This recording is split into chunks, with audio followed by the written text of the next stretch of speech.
আসসালামু আলাইকুম। আমাদের সামনে যে বাইকটা দেখতে পাচ্ছেন এটা হচ্ছে MT-15।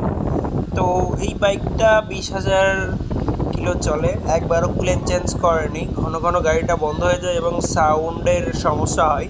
তো আমাদের এখানে আসে, তো আমরা এটা দেখি কুলেন্টের অবস্থাটা খুব খারাপ। তো কুলেন্টের অবস্থা যেহেতু খারাপ, এই যে দেখেন কুলেন্টের কালার, এটা ডিসকালার হয়ে গেছে। গাড়িওয়ালাও জানতো না, আর এই গাড়িটা নওগাঁ থেকে আসে, আর নওগাঁ সার্ভিস সেন্টারে কাজ করায়। তো পরে কাস্টমার আমাদের এখানেও কাজ করে, পরে আমাদের এখানে আসে। তো আমরা গাড়িতে কুলেন্টটা চেঞ্জ করে এই যে মতুলের যে কুলেন্টটা আছে এটা আমরা সাজেস্ট করি। এই যে দেখেন কুলেনের অবস্থা দেখেন। তো এই তো আমরা এখন মতুলের যে কুলেনটা আছে ওটা আমরা